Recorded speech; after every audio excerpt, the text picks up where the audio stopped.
इस यात्रा का लक्ष्य भारत को जोड़ने का है।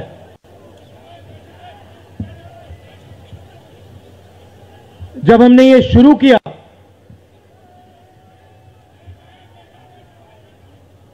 कन्याकुमारी में यात्रा शुरू की, तो मैं सोच रहा था कि नफरत को मिटाने की जरूरत है। और मेरे दिमाग में था कि इस देश में सब जगह नफरत फैली हुई है,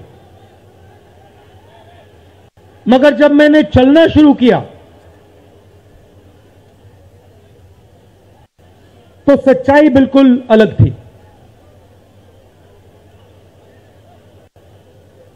मैंने मीडिया के बारे में कहा, शुरुआत में कहा कि हमारे दोस्त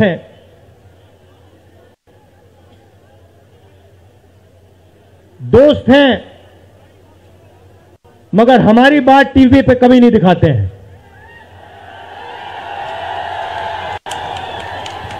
और वो तो तब भी ठीक है, वो ठीक है, हमारी बात नहीं उठाएं तो ठीक है, कोई प्रॉब्लम नहीं है। मगर ये एक और काम करते हैं, इनकी गलती नहीं है। देखिए, ये जो यहां खड़े हैं, इनसे गुस्सा मत होइए, इनकी गलती नहीं है। देखिए, मुस्कुरा रहे हैं, ये जानते हैं लगाम लगी हुई है, पीछे से लगाम लगी हुई है। मगर इनके जो चैनल हैं, ये भी नफरत फैलाने का काम करते हैं। 24 घंटा हिंदू मुस्लिम, हिंदू मुस्लिम, हिंदू मुस्लिम, हिंदू मुस्लिम, हिंदू मुस्लिम। ये सच्चाई नहीं है भाइयों और बहनों। मैं चला हूं कन्याकुमारी से यहां तक, ये सच्चाई नहीं है। ये मीडिया में चलाया जाता है, फैलाया जाता है। ये देश एक है।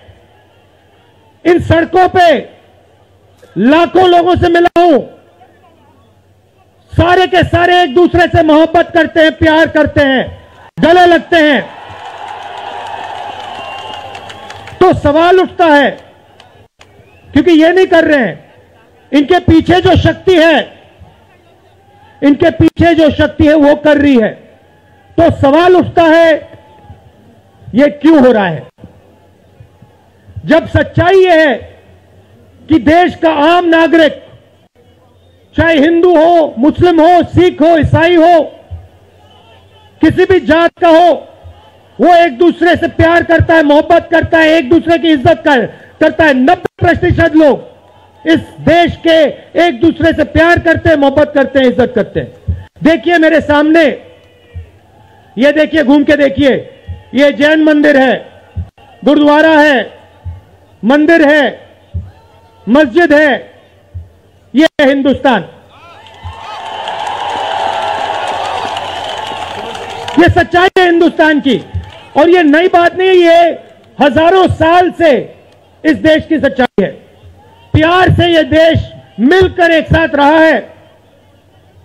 तो सवाल उठता है, ये जो मीडिया के लोग हैं, ये नहीं, जो इनके पीछे हैं, ये नफरत क्यों फैलाना चाहते हैं? आपने कभी पूछा अपने आप से कि मीडिया 24 घंटा कभी मोहब्बत की बात नहीं करेंगे? कभी आपने देखी है?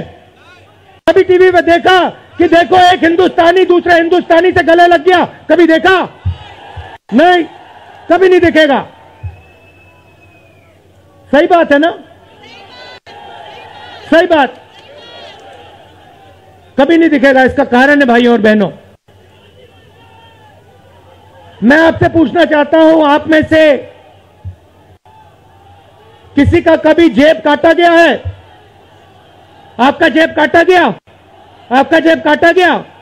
तो जब जेब काटा जाता है, आपका काटा गया ना, तो जब कोई आपका जेब काटता है तो वो क्या करता है?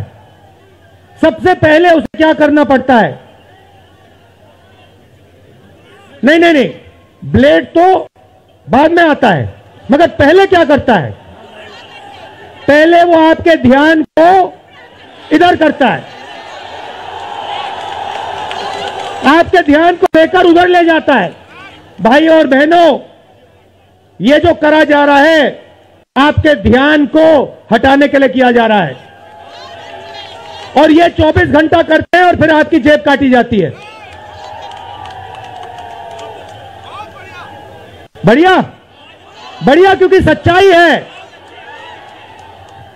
24 घंटा हिंदू मुस्लिम, हिंदू मुस्लिम, हिंदू मुस्लिम, और फिर जो भी आपका पैसा है, किसानों का, मजदूरों का, आपके एयरपोर्ट, आपके पोर्ट, आपकी सड़कें,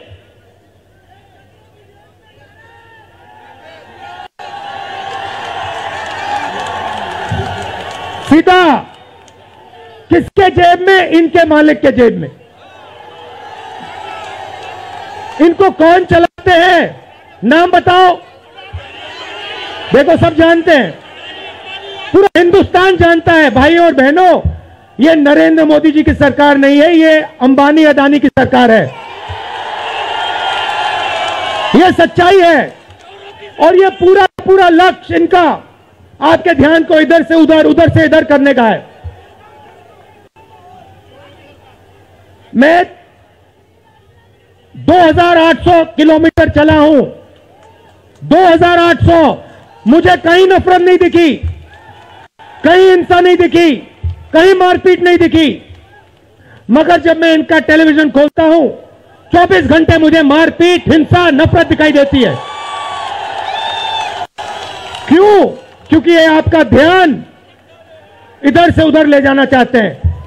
जो सच्चे मुद्दे हैं उस पे आपका ध्यान गलती से ना चला जाए। जैसे जब कोई आपकी जेब काटता है, वो चाहता है कि आपका ध्यान आपके जेब पे गलती से भी ना चला जाए। ये हो रहा है इस देश में। तो आपका ध्यान कहां जाना चाहिए? मैं आपको बताता हूं। सबसे पहले आपका ध्यान जो हिंदुस्तान के युवा हैं उनकी ओर जाना चाहिए। आप किसी भी युवा से पूछ लीजिए, वो आपको बताएगा, मैंने इंजीनियरिंग की, मैं डॉक्टर बनने के लिए पढ़ा, मैंने आईएएस के लिए तैयारी की, मैं जज बनने की कोशिश कर रहा था। पूछो क्या किया? पढ़ाई की, कितने साल की? स्कूल, कॉलेज, यूनिवर्सिटी सब पढ़ लिए, और फिर क्या हुआ? आज क्या करते हो? मजदूरी करता हूं, पकौड़े बनाता हूं।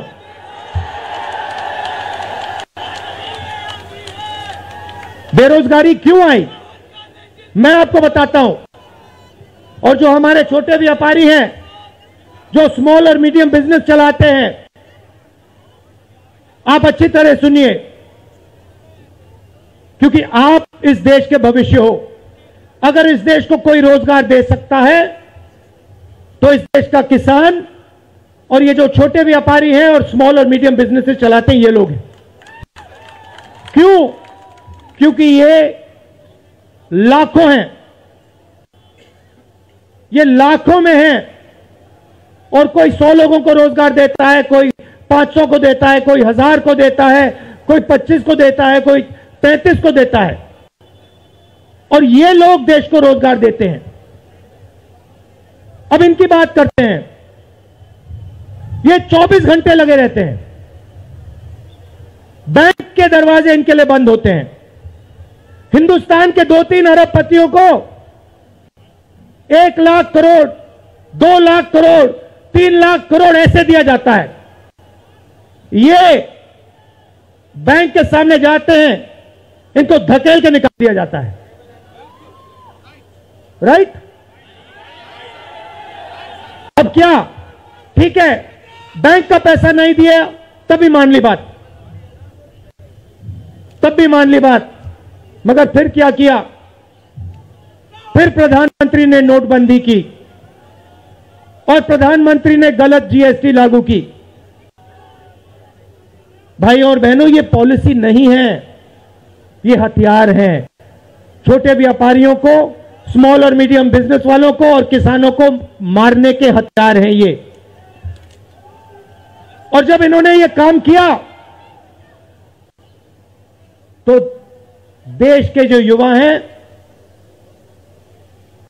उनको रोजगार नहीं मिल सकता, सवाल नहीं उठता, क्योंकि जो रोजगार देने वाले हैं उनकी रीढ़ की हड्डी आपने तोड़ दी। किसके लिए तोड़ी? किसके लिए तोड़ी? इनके जो मालिक हैं उनके लिए तोड़ी। गेम को समझो।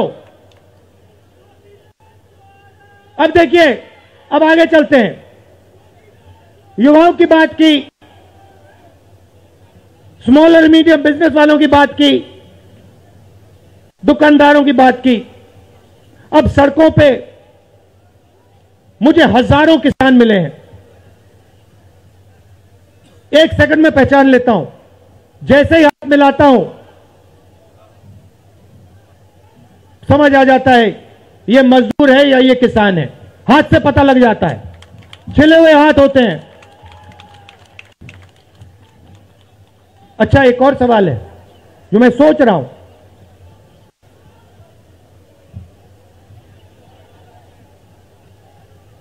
प्रेस वाले ने मुझे पूछा क्या आपको ठंड नहीं लगती? और मैंने सोचा ये मुझसे पूछ रहे हैं, हिंदुस्तान के किसान से क्यों नहीं पूछते? ये हिंदुस्तान के मजदूर से क्यों नहीं पूछते? ये हिंदुस्तान के गरीब बच्चों से क्यों नहीं पूछते? फिर कहते देखो 2800 किलोमीटर चल लिए, कोई बड़ी बात नहीं है। पूरा हिंदुस्तान चलता है, जिंदगी भर चलता है। किसान चलता है, मजदूर चलता है, फैक्ट्री में जो काम करते हैं वो चलते हैं। तो हमने ये कोई बड़ा काम नहीं किया भाई और बहनें, पूरा हिंदुस्तान करता है, रोज करता है। हम 2800 किलोमीटर चलते हैं, किसान शायद जिंदगी में 10,000, 15,000, 20,000 चल लेता है।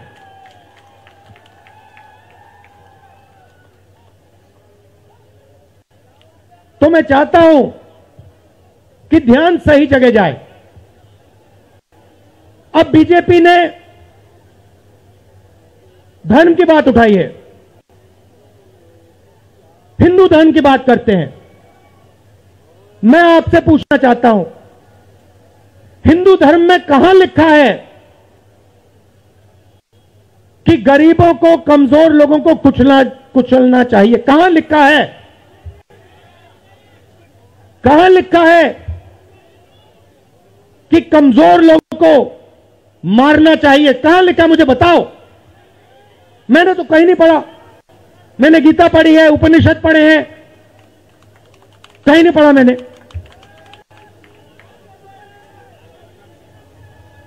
आपने पढ़ा कहीं? गले लगाने की बात होती है। अच्छा ठीक है, देखिए अब ये लोग देश में डर फैला रहे हैं। नफरत नहीं दिखी मगर डर दिखा।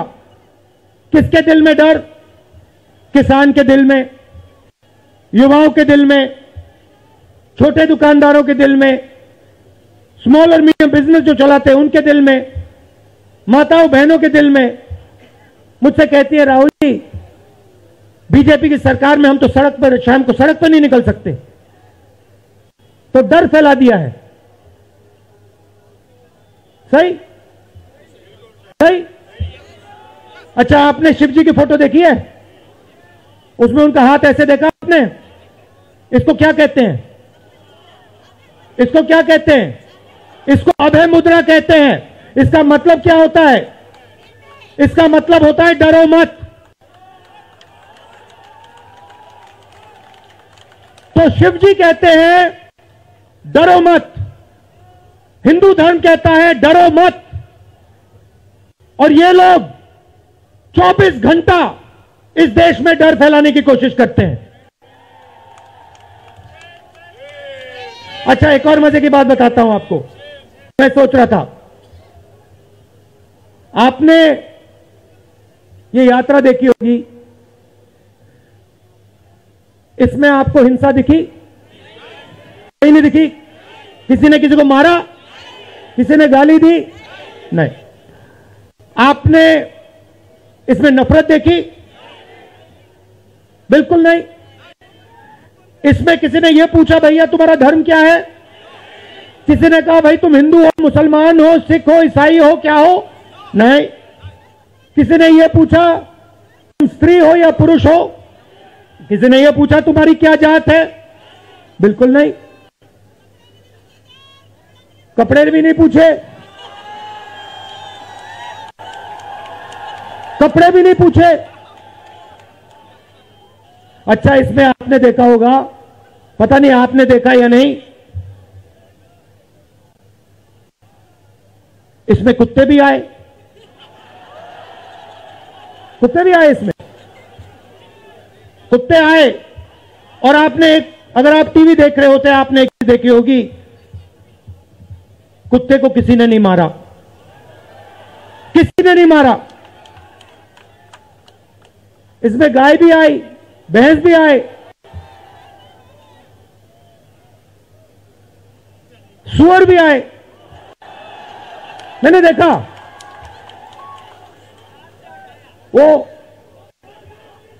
तो सब जानवर आए, सब लोग आए, और यहां पे कोई नफरत नहीं थी। जैसा हमारा हिंदुस्तान है वैसे ये यात्रा है, कोई नफरत नहीं, कोई हिंसा नहीं, कोई गलत सवाल नहीं। कभी कभी कोई गिर जाता, जैसे हमारे हरियाणा के पीसीसी गिरे, धड़ाम से गिरे, केरला के सब नेता गिर गए, 1 सेकंड में लोग उनको उठा लेते थे। 1 सेकंड में, टाइम नहीं लगता था। यह है हिंदुस्तान। नहीं, देखिए, मैं आपको एक बात बताता हूं, सच्चाई समझनी होगी। सच्चाई यह है कि जैसे इन पर लगाम लगी हुई है, वैसे हिंदुस्तान के प्रधानमंत्री पे भी लगाम लगी हुई है।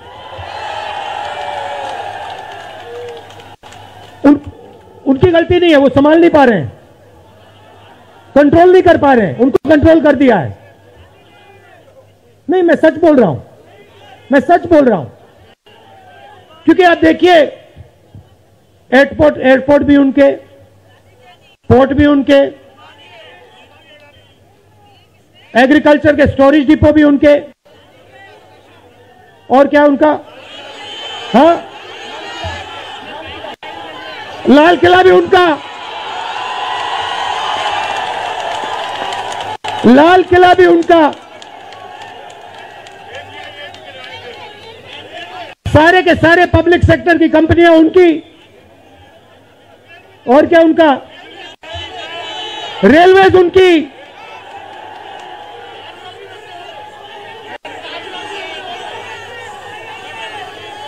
अभी भाइयों और बहनों ताजमहल भी चला जाएगा, तो सब कुछ उनका। तो ये देश की सच्चाई है। हाईवे भी उनके, सेलफोन भी उनके,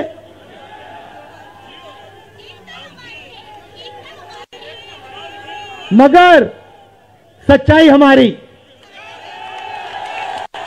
आप देखिए, मैं आपको बताता हूं, आपको मैं बताता हूं, अपनी कहानी बताता हूं।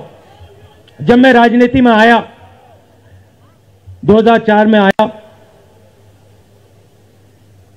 हमारी सरकार थी, चुनाव जीते थे, और ये प्रेस वाले 24 घंटा मेरी प्रशंसा करते थे। 24 घंटा, 24 घंटा राहुल गांधी, राहुल गांधी, राहुल गांधी, राहुल गांधी। फिर मैंने क्या किया, मैं चला गया भट्टा परसोल। नहीं, सुनो, आपको समझना है ये है क्या। मैं भट्टा परसोल गया और मैंने किसानों का जो जमीन का मामला है उसको छेड़ दिया। और भाई और बहनों, जैसे ही मैंने किसानों का जमीन का मामला छेड़ा, वैसे ही ये मेरे पीछे पड़ गए। उसके बाद जमीन अधिग्रहण बिल, भट्टा परसोल के बाद जमीन अधिग्रहण बिल लाया, कांग्रेस की सरकार लाई। उसके बाद तो पूरा फुल टाइम 24 घंटा मेरे पीछे पड़ गए। प्रधानमंत्री जी ने, बीजेपी ने, मैं आपको सच्चाई के बारे में बताना चाह रहा हूं, प्रधानमंत्री ने, बीजेपी ने हजारों करोड़ रुपए लगा दिए मेरी छवि को खराब करने में, हजारों करोड़ रुपए। और आपने देखा होगा मैंने एक शब्द नहीं बोला, बिल्कुल चुप, बिल्कुल चुप, मैंने एक शब्द नहीं बोला। मैंने ये नहीं बोला भैया ये गलत बोल रहे हैं, ये ठीक नहीं है ना, मैं बिल्कुल चुप, चुप, क्योंकि मैंने कहा चलो देखता हूं कितना दम है, और लगाया। पूरी की पूरी मीडिया लग गई, व्हाट्सएप पे लगाया, फेसबुक पे लगाया, सब जगह 24 घंटा राहुल गांधी के बारे में। कुछ नहीं बोला मैंने, पूरे देश में फैला दिया। और फिर एक महीने मैंने आपको सच्चाई दिखा दी और पूरा पूरा खत्म। देखो सच्चाई कैसे काम करती है। सच्चाई को छुपाया नहीं जा सकता है, कहीं ना कहीं से सच्चाई बाहर आ जाती है। और ये यात्रा हिंदुस्तान को जोड़ने की है। क्यों? क्योंकि इस नफरत से, इस डर से हमारे प्यारे देश को नुकसान हो रहा है।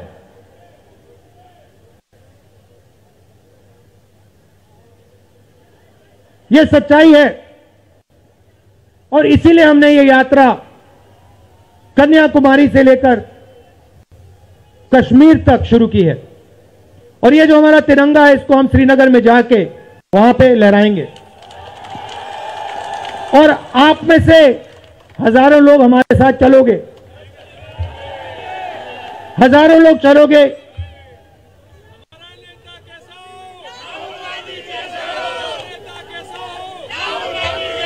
तो भाई और बहनों देखिए, सच्चा मुकाबला दुनिया में, सच्चा मुकाबला चाइना और हिंदुस्तान के बीच में है। ठीक है, चाइना ने 2000 स्क्वायर किलोमीटर हमारी जमीन ले ली है। प्रधानमंत्री जी कहते हैं कि हमारे बॉर्डर के अंदर कोई नहीं आया। तो भैया प्रधानमंत्री जी अगर कोई नहीं आया तो हमारी सेना उनकी सेना के साथ 21 बार क्यों बात कर रही है? और हमारे जो सेना के लोग हैं, हमारे डिफेंस फोर्सेस के लोग हैं, वो क्यों कह रहे हैं कि चाइना ने हमारी जमीन ले ली है? मगर देखिए, कंपटीशन आर्थिक है, मुकाबला आर्थिक है। ये आपके जो सेलफोन है, ये आपके जो शर्ट है, जूते हैं, इसके पीछे आप देखिए, प्रेस वालों के जो कैमरा है इसके पीछे देखिए, उसके पीछे आपको लिखा दिखेगा मेड इन चाइना।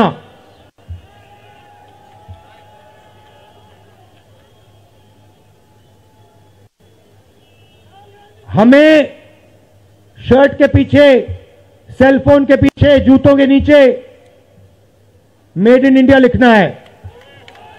और एक ऐसा दिन आना चाहिए जब शंघाई में कोई युवा नए जूते खरीदे, उसके नीचे देखे made in new Delhi India. ये हिंदुस्तान चाहिए, इसी से हमारे युवाओं को रोजगार मिलेगा।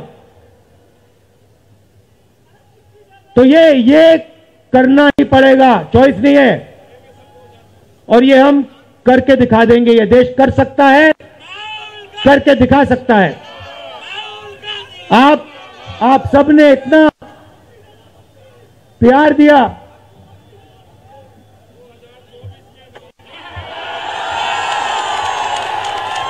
आपने इतना प्यार दिया। मैंने भाषण में राजस्थान में कहा था, आपके नफरत के बाजार में हम मोहब्बत की दुकान खोलेंगे। आपने लाखों दुकानें खोल दी हैं। आप सबका दिल से बहुत बहुत धन्यवाद। नमस्कार, जय हिंद।